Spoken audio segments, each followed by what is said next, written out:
Greetings, what up, wherever you are situated in the universe. My name is Dr. Kaia Shivers, and I'm here with the two dopest folk who have been rolling with me since like roughly 2019.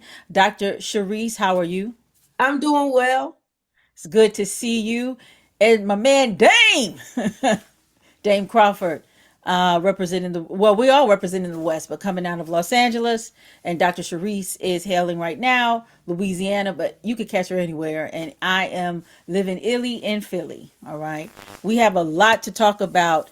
This is our month-long podcast where we are discussing pertinent news that matters to us, and we hope it matters to you. The first thing we want to discuss is the Supreme Court recent decision that knocked down a provision of the Voting Rights Act. So I first want to talk about what are your initial thoughts about it, and then we'll get into the details of it. We're going to talk with Dr. Sharice. We miss you, Reese. We miss Yeah, I you. know. So this is because I'm down here, right? Because I'm down here, it is crazy. Like it is crazy. Nobody anticipated the decision coming down this early because if you know, most time cases, Supreme Court cases come out in the summer. And so I truly believe a call was made by Trump to say, hey, listen, these blue states are doing what they're doing, right? California has voted to basically run up the numbers. Virginia has now agreed to run up the numbers. In Illinois, they're going to run up the numbers. In New Jersey, they're going to run up the numbers. So I need to make my play in the South to try to balance that or run up the numbers. And I think that's why a ruling came out. And in my explanation, prematurely, and was expedited decision that's not that's not what typically happens from the court. So right now it's crazy. It's a free for all. And the complexity of it that most people I think outside of the region don't understand is that a Republicans signed off on the 4-2 map that we currently have. And one of the Republicans that signed off on that was the current governor, Jeff Landry. So he has now gotten into the seat. He supported the 4-2 map. And now when Trump came a calling, he rallied his team to do the next thing. And so it has caught a lot of people flat footed. So basically, the current uh, uh, districting right now, the one that's being eradicated was the one that the Republicans put in place initially. Is It's what you're the deal saying? that was it was the deal that was brokered by the current governor. Okay. Okay. All right. So the governor wasn't the governor at the time when the deal was brokered, but he had some level of relationship. And the reason he had this relationship to even make this deal is because he attended Southern University Law School. Get Um, the holy MF up out of here. What? Are you serious? Girl, yeah. I'm fixing my tillon, as we call it down in Louisiana. I'm fixing it because the shit is hot. Yeah. Really So interesting. so Jeff Landry attended Southern University and transferred so that he wouldn't get a degree from there. But transferred and left so he wouldn't get a degree from there, but attended there. And as we always do in the Black community, right? We take rocks and dress them up and shine them up and make them at least a level of a precious stone, right? We may not get a diamond out you, but we gonna take the sticky shit on the bottom and we gonna make it do what it do. And that's what the Black community and Southern University in many ways has done for Jeff Landry. And so and so there's a lot of places or areas across the state where there has been these deals that have been made because Jeff knows his roots, and knows that he's not that smart, and because of that, right, this 4-2 map that we're currently looking at was a deal that was struck not while he was governor, but it was a deal that was struck before he became governor. And so he got Republicans on board to support this map. And some in the community say that he got them to support this map because of what they call the Snake District, which is the sixth district that Cleo Fields is currently sitting in, that the Calais case turns down. And so that's what I think that the people from outside of the region are not really understanding, is that this 4-2 map was agreed upon, right? It was what I like to call the making of sausage, right? Law, we always talk about this going across the aisle. Well, that's how laws are made. That's how deals are really made in this game. No matter where you are and at what level, it's amount of compromise. It's the making of the sausage. And so for me, I don't think people really realize that the 4-2 map that was created, that was agreed upon, was a sausage making deal made by many people, in many people across, in both parties, I should say. I have a very quick question before I get Dane, before I get your perspective on it. Is there any intersecting in Kevin Roberts, the Heritage Foundation president, who's from Louisiana, got a PhD, right, studying in African American studies? Does he know Landry? Is there any intersecting with that? From what I see, so that's the other issue. Like, Landry is seen as the swamp. Like, he's not seen inside of these. Did that make sense? He's not seen in the upper echelon. And now I would like to call them bootlickers. A lot of these Republican bootlickers are trying to figure out how do they get in where they fit in with Landry, because in many ways, on a lot of issues, right, he's been with them on the race stuff, right? But as far as, right, I like to say that this way. I'm gonna protest loudly and cut behind my hand and give you something, right? And I've seen Jeff Landry do that across the state here. I'm gonna protest loudly for all the white folks that are upset about me doing. And please do not hear me say that he's an ally. That's not what I'm saying. What I am saying is that there's a lot of political theater with him, and I think across the country they've just made him a Trump, and he's not necessarily. He's far more nuanced than a Trump because of his background. So this Heritage Foundation, I don't know if there's a direct link, but what I do know is they weren't with him. Like, it wasn't no Trump, like Mike Johnson, who's the Speaker of the House. Don't buck with him. Like, so that's the thing that kills me, is that from the outside, everybody's kind of painted this broad brush of the relationships down here, and they see themselves as far more elite. And if there is a connection, it's coming through another voice. It's not coming through them. So for those of you who are listening, I'm gonna give you a really kind of quick, dirty lesson on white ethnicity in Louisiana. Jeff Landry is what you call a Cajun. He is from St. Martinville, Louisiana, which is actually where my mama and my grandmother is from, St. Martinville, Louisiana. So when you're especially in that area of Acadiana, there is always a question of what your lineage is, meaning some black done slipped up in there. So if you are a white, like maybe like a white from the northern part of the state, which is arguably, lower Arkansas in some ways, your whiteness might be perceived as more white than somebody who's more in the southern part where you had a lot of racial mixing. So this is what Dr. Sharice is talking about in terms of Jeff Landry's acceptability, and also how he moves in these white power blocks in the state, because there definitely is a tier system. And if you study Louisiana history, those ethnic whites, those Italians, those Cajuns coming out of Canada, who are The Cajuns French, coming out of there, right? the Cajuns that coming out of there, the working The class, Nova Scotia, yes, mixing. yes, they were so clumped into this. They had to become white. They had to work real hard to become white. And now they don't be fooling people because they not 100%. So this is You ain't to heard him talk. He does not sound like an Anglo by any stretch of the means. Like, if you listen to Jeff Landry talk, you know he from Bugaloosa or somewhere where they can't pronounce the name good. Like, no, I'm serious. And yes. so that white purity test, if that makes sense, that wasp kind of Hmm. identification, he doesn't neatly fit in. And I think that's the thing that's being lost across the country, and understanding the racial hierarchy that exists here in the state, and how that's playing a huge role in what's possible. Or That's a or even how the yeah, or even how the cookie crumbles or the deals are made. interesting. Okay, very interesting perspective. You just added a whole other in the dynamic. Dame, what's popping? Well, I like to say once again, Ark Republic, we are prophets.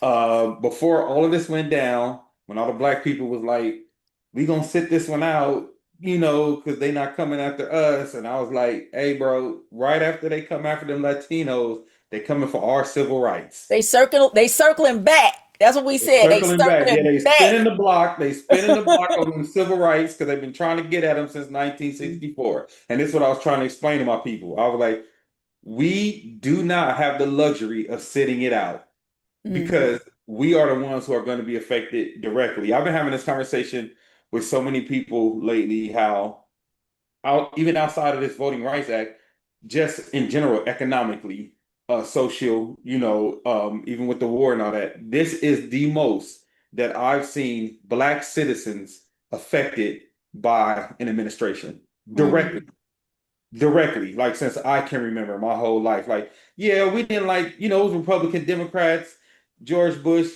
taxes gonna be a little higher. Like, it was always stuff that didn't hurt us a lot. It was like we could deal with that. No matter what the president was, we could deal with that. This presidency is hitting Black folks so hard. This administration is hitting Black folks so hard. It's interesting to now see a lot of people who were like adding Black Trump supporters kind of backpedaling because of the Voter Right Act thing, right? Because how can you defend?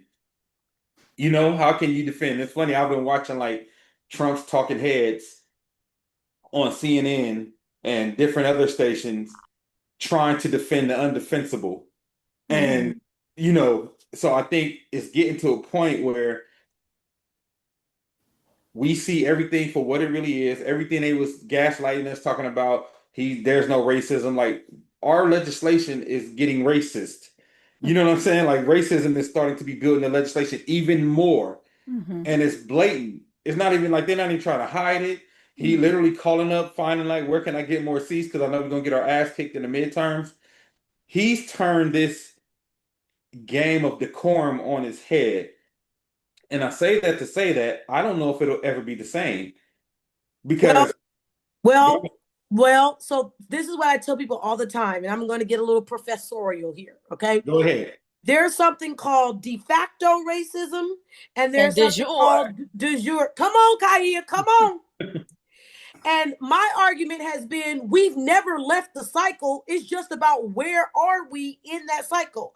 Are we practicing de facto or are we practicing de jure? And so for me, I think that this idea of being the same, I think that's the problem, Dame. I think that because we have been cycling between de facto and de jure that we thought things had really changed and they hadn't. And for me, what I didn't really understand as to why people did not see that not much has changed was the Citizens United case when we made corporations people.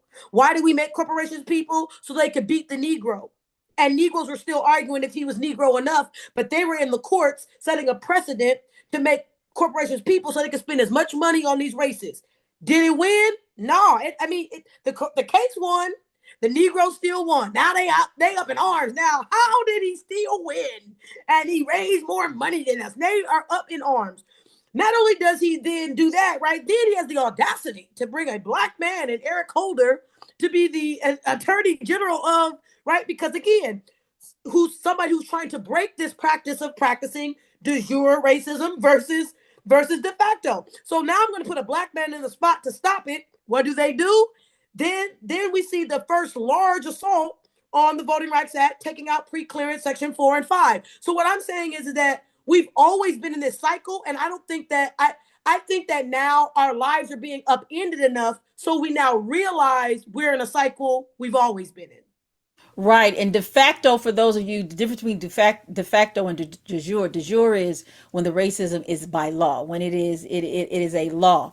De facto is, it's a law and it's practice. De facto is, it's not a law, but it's still practice and it's unofficially recognized, meaning that everybody in the town or the city knows not to go on the west side after 5 o'clock or you're going to get your ass beat or you're going to get arrested, right? But it's not by law, right? Right, So that's de facto. De facto is the idea that's of de red line. facto. Yeah. Right. Yeah. Don't And cross this line. yeah. De jure is I've written it into the law. Law. Exactly. That's a really good point. And I would even argue before Obama, and this is something I always have to bring Derek Bell, who was, part of this, the litigious team, the litigators who are, part of bringing the Civil Rights Act to being, said the only time I was able to see him talk was like as soon as the bill was passed, there were already plans in place on how do we take this Did back. So this has been going on since the 60s. You know what I mean? So this has been, or yes, it was like 60 years, or almost well, 60 years. Kaia, not only that, the Chief Justice, Justice Roberts, Mm-hmm. was the biggest proponent in his law career uh, Yes. against the Civil Rights Act of 1982. I mean, they've been playing a long game on that. So now the Right. person that was the most avid, the most advocate, the biggest advocate against the extension of rights in 1982, the Civil Rights Act of 1982, is now the Chief Justice of the Supreme Court. Mm-hmm. Like Mm-hmm. what I'm saying is to Dave's, and I didn't mean to cut him off, but the idea that we've separated from this, I think, is the falsehood or the comfort that Black people have been living in. That's just a Right. delusion. Right. And then also he was against the Voting Act. It wasn't that Ronald Reagan who implemented that. Correct. Right. So I mean, so this shows like, Republican. Anyway, we talked about Black MAGA versus when we talked about the Black MAGA versus the Black conservative. Like there's different types of Republicans, and there's a lot of beefing inside the GOP. So Dame, I'm sorry, jump back in, homie. Oh yeah, no, and to your point, Sharice, the funny thing is, I don't think Black folks thought that racism had stopped or it was post-racist, except people like Pharrell and shit like that. But I think we learned how. Sorry, we learn how to survive no matter what. That's what I was. That was my point. Like Good we point. learn how to figure it out, no matter who's the president, no matter what legislation they put forth. But this one is one I don't think we can outmaneuver because it's so blatant and it's so a hammer and a hammer to our rights that this is going to take years to reverse. This is going to take years to fix, and it's going to set us back years from a legislative standpoint. Mm-hmm, mm-hmm. Yeah, I really, I don't know how long we will get in order to kind of even it, but the scales will get back. But We best believe already that. Well, we But know the legislation, Kaia. but yeah. It's the John Lewis Voting Rights Act, and that piece of legislation. We already have the legislation. It is going to swing. It's not about if, like you said, it's Mm-hmm. about when. Mm-hmm. And so it definitely is. This is a very interesting time when we have this type of administration who is so lawless in the decisions. When are we going to push back? Because I mean, I read this. I laughed. They were like, white people are still wondering when Black people gonna say something. But like they're like, why Black people so quiet? It's the quiet I ever seen Black people. Well, Dame, you raised a good point. One, we honestly have been quietly getting our ass beat and whooped. So many of us have lost jobs, have lost money, have lost loved ones, have been, there's so many just different things that have gone on in our lives. So we really have been keeping our head above water. But I'm really interested to see in this climate where you have the head not giving a damn, you cannot play by the rules by somebody who's not playing by the rules. So it's going to be really interesting. We're going to get hella creative. What that looks like, the response is definitely going to be, it has to be very strong, but it's definitely going to push against the grain.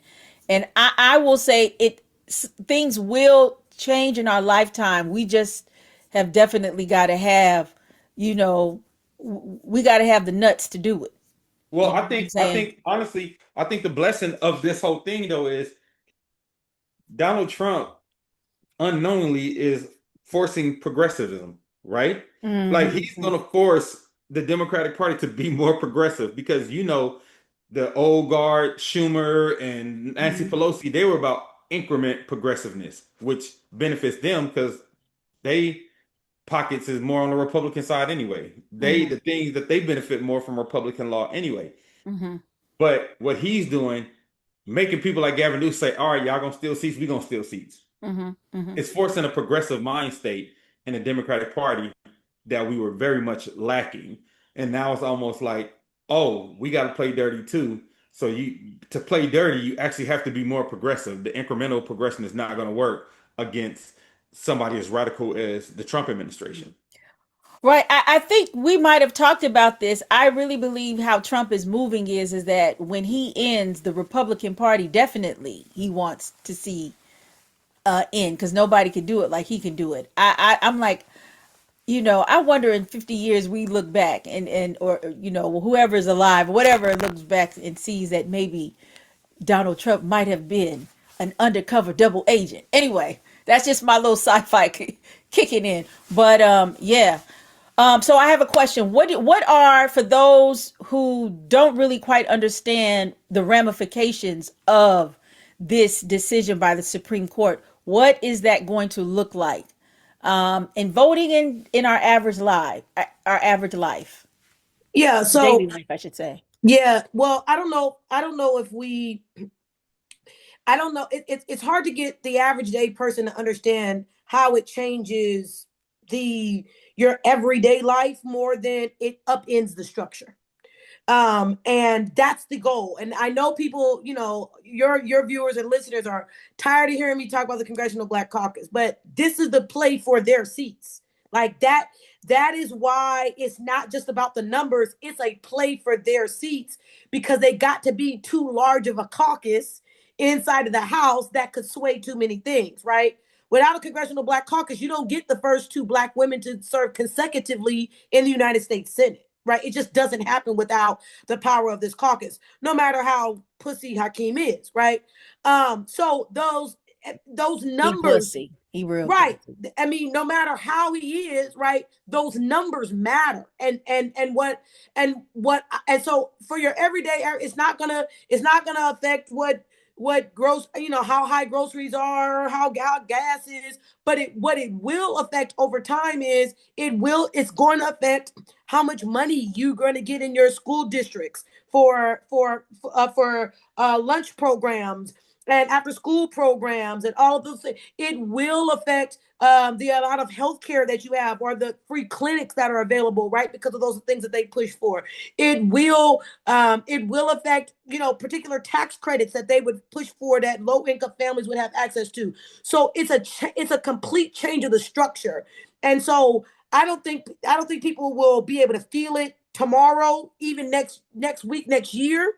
But when you get a year from now in 2028, when it's time to then be voting for president again, you're gonna be heavily weighted down with how much worse legislation is going to get, if this is not stopped immediately. Dame, what's your thoughts? Actually, I agree with her.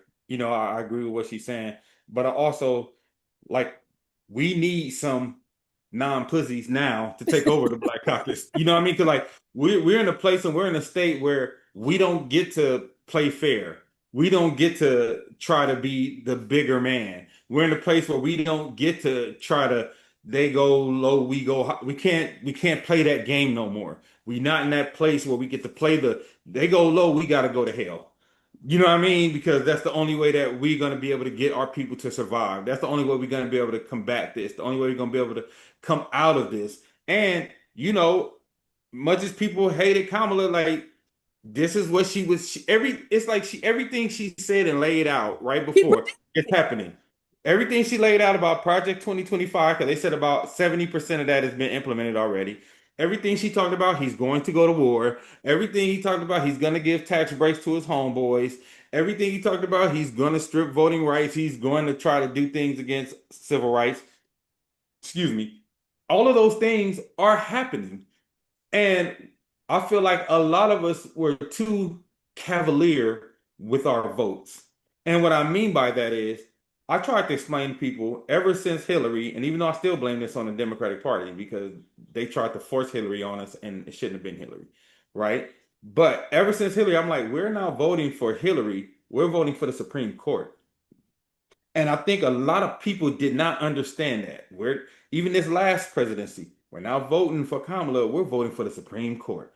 That's twice, that's two times that we were voting Supreme Court and we lost because so many people wanted to vote on like one subject. And the funny thing is, the one subject they voted on, which was the economy, he is not fixed. He's been terrible on the economy. Economy is worse than it was when he got a hold to it. So I feel like when you have talking heads like Killer Mike, you have talking heads like Amanda Seals, when you have talking heads like that saying, going hard on Kamala, like, oh, we need her to be about free Palestine, da da da, but then not giving that same energy to the other candidate. I didn't hear y'all saying nothing about Donald Trump being about free Palestine while you was like going hard on her. You know what I'm saying? Like, okay, I understand if that's what you feel about, then that should be the way you feel about both candidates, correct?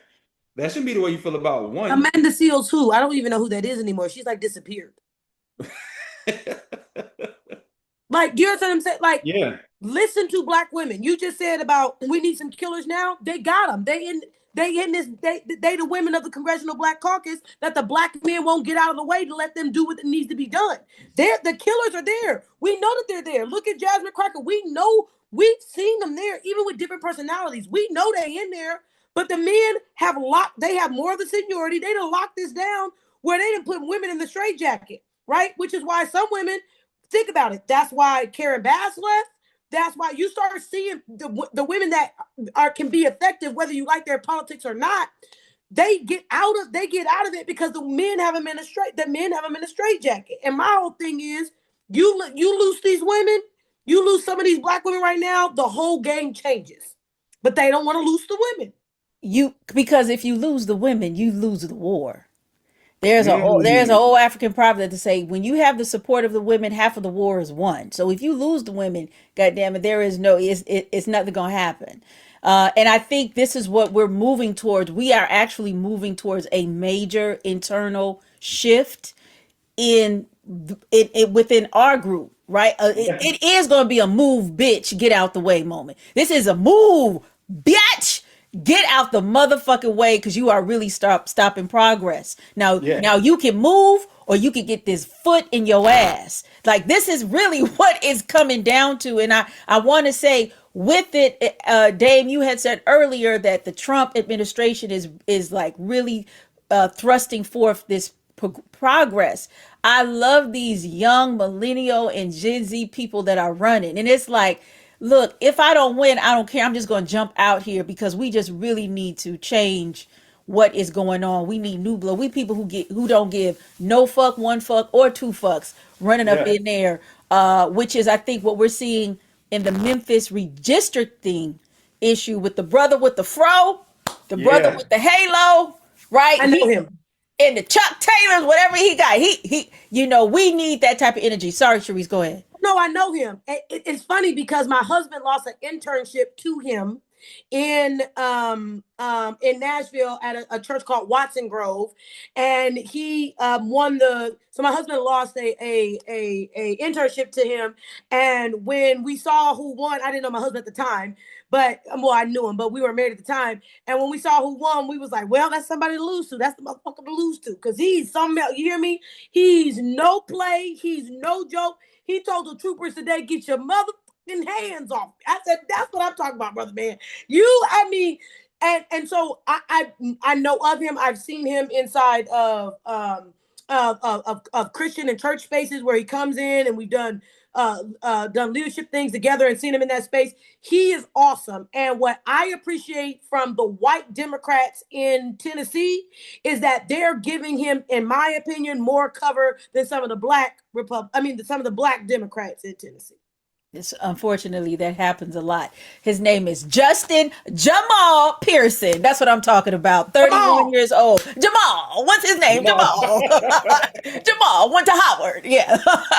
Yes. So we need that type of energy. And there's some fierce, younger women or just women coming up, as well. We got to ride this energy. This is definitely a do or die moment that we have, and and in it, I'm so glad to hear that we can pump life into things that we need to move the crowd. But on the topic of Memphis redistricting, and what happened there. So recently, the Republican majority in the state just passed a law where they're going to change the voting districts, which is going to basically silence the vote of Black folk in Tennessee.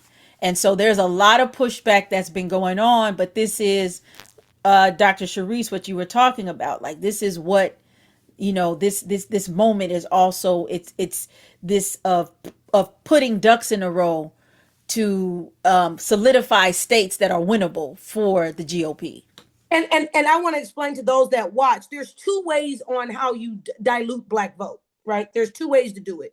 And in political science, we call it either packing or cracking, right? So you either pack the district and pack as many Black folks into one area so they can only have, so that you're diluting their vote because you're now you're packing them all in one area, even if they're geographically spread apart, right? You're drawing the district in such a way that you're packing them in one area so that their voices are diluted. Or you what's called crack the area, right? And you take those same groups of Black people and you spread them out and you cut the district where you're taking that concentration of Black people or Black votes, and then you're drawing these arbitrary lines. So each piece of those Black people are in different districts. And I say that to say that is what was done in Tennessee. They used a cracking method of then by redrawing these lines in such a way to then make it so that Black people are what's in to be seen as a quote unquote toss-up district. Well, there's not even enough Black votes in the district now for it to even be seen as toss-up. So they basically went with how many representatives they have in Tennessee? 5. And yeah, and Let me so see. yeah, and how many federal representatives? I know here in Louisiana we have 6. I think Tennessee has 5. And I also want to let everybody that's watching understand the way that representation is decided is that you have to have at minimum 700,000 people that live in that federal district, right? If you have to get over 750,000 in an area then to justify redrawing that area. So it's not like I get 5 more people, 6 more people, 10 more people, right? No. It's almost 50 to 60,000 more people that you would need in an area than to redraw the district. And the reason I'm bringing that up is that many people have said to me, well, if they crack it, right, and siphon it up, well, then it's only taking this many votes or that many votes. No. When they're starting to crack a district, they got to go pack it more with at least 50,000 more people in that same area. And it's 9. It's 9. 9, Yeah. right? Yeah. And then 2 senators. Yeah, so they went to a 9-0 map essentially. There's no Democratic area now. Before it was an 8-1. They've now gone to what's called a 9-0 map. And to our whole conversation about how does this impact even people who don't vote, but for people, when you are in a situation where it doesn't matter what the Black voters do, that however it is that you vote, and I'm talking about in the opposition, it will always go through because the Black vote has been silenced. You don't give a damn about what their needs are. You don't give a damn about their schools. You don't give a damn about their highways, the communities, or anything. So a representative or an elected official is supposed to move according to the constituents' needs. But if you know that whatever you do and you don't meet the need of a certain constituent will not get you voted out, you're not going to do anything. And not bigger than that, but to your direct point, people do not understand that the changing of the federal map in the state also then changes the districts at the state level and the local level. So the redrawing of the district is not just so how you cut up the pie to go to Washington. It changes your school districts. It changes your school boards or your school district. It could change city council. It could change your state legislature as far as if you have a house or an assembly versus a state senate. It changes everything. Once that federal map is redrawn, every other district inside of the state is now up to be repositioned as well. Good points. Also, there was something that happened in Virginia with redistricting. This is just like a damn redistricting party up in it. I mean, these people came out. They came out and they weren't playing, right? Is that recently in the state of Virginia, there was a vote, and the people voted for for the state to be able to redraw the map before the 2030 consensus, which, because Virginia is a blue state, it was purported that it's going to be drawn in order to, at the very least, have fairness, but definitely be one where you will have a strong representation of the interests of, black folk and minority folk. But soon after the vote was passed, a judge then stopped it and sent it to the higher court to be voted on. And Dr. Sharice, you sent me something and saying that there was a senator who's being investigated in Virginia. Correct. Why is that important in terms of this politics? Because we talk about a lot of that in the pre-show in terms of these investigations that go on. Because the senator that they're investigating was a part of the team that created the new maps that put the Republicans at a disadvantage. Ha! There you go. I mean, it's that simple. It's not deep. It's not difficult. And let's also remember that Virginia is a state that used to be purple. It used to be more of a toss-up state. And that we really saw it solidify itself right in the Obama years to becoming like this blue state. And I would say to you, for someone that lived in Virginia when I lived in the DC area, I never lived in Maryland. I either lived in DC or Virginia. I mean, white folks, south of Ashburn were livid. I mean, they were mad. How dare you? This is the state of Robert E. Lee. Like they were, and so these white folks have been mad for a while that in their minds, they don't even have a place to fight, right? And let's also remember, right, this white woman just got elected to be governor in the state of Virginia as well. Something else for your listeners to know that people often kind of miss is that a lot of southern states, their elections for governor or state house or whatever are on the odd years, where the federal's on the even years, so that they can then retrench and retool based upon what the federal has done. And so people don't understand that nuance as well. And so those kind of things, like Republicans are livid in the state of Virginia and are pulling every lever that they can pull to make it so that they can fight back.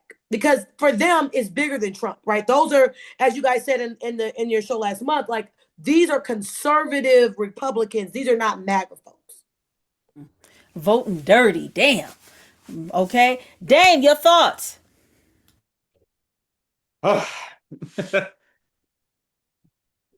Again, this goes back to what we were talking about when I said we've been voting for the Supreme Court, right? We've been voting for those higher courts. Trump has installed more Supreme Court judges than anybody, any other president ever at every level, right? All the way down to the appellate courts that he's installed so many MAGA, not Republican. He installed so many MAGA judges that will do his bidding that I don't know how long it's going to take for us to catch up. And to Sharice's point, like, I don't know how we vote our way out of this, because even if you vote, the Supreme Court can strike it down.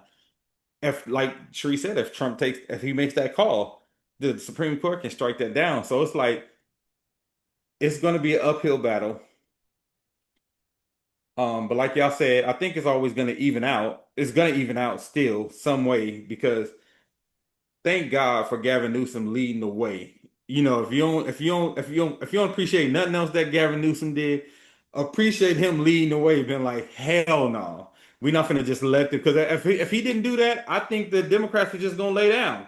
But since he was like, no, we're not gonna let them do this, and he led the way and had us vote, that changed the history of everything in the history of all of the gerrymandering across country and trying to fight in ballot. So. Well, with that being said, Dame, do you think that him leading the way on the expansion of the court? Because to me, right, the court needs to be expanded, and not just because of the political environment we're in.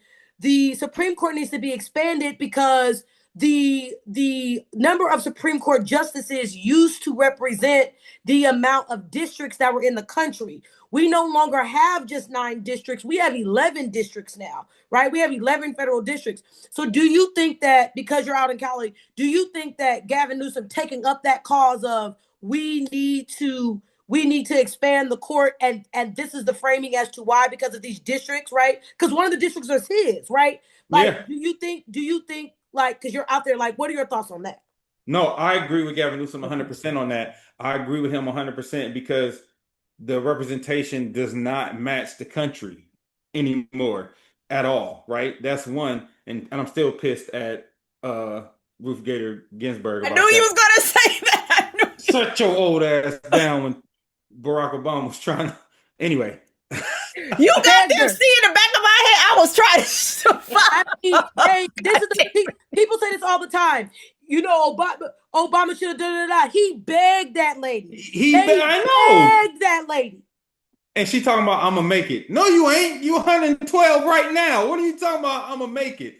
And because of that, like stuff like that though, and again, a lot of times I feel like a lot of the reason we are in this position because the Democrats shot themselves in the foot with arrogance in the past, and that shit is coming back to haunt us now. That's why I brought that up with things like her not retiring. He could have replaced her with somebody younger. And also, let's keep it really 100. Lifetime, we should start looking at these lifetime appointments. When lifetime appointments were initially made, niggas was making it to 32 years old. Dysentery was taking out the whole damn court, right? So so that's why it made sense then. Like a nigga, you make 40, you like, oh, this nigga been in the judge for a long ass time. Now, niggas is making it to 80 and out of touch, ain't got no damn business been able to be in charge of Oh our God, lives that long. Jesus! You just went straight L. Well, you know what? I don't have to ask Sharice. Oh God, I'm about to piss on myself. Sharice, you asked a good question today. You asked some great answers. I don't have anything to say. I think we need to discuss the Supreme Court though more in as we go along to really deal with it. I mean, because the world is laughing at the U.S. Like the world is Literally, laughing at the literally, U.S. we're a It's like joke. you have a corrupt president, a corrupt Supreme Court, you have corrupt politicians, your people are suffering, and you don't care.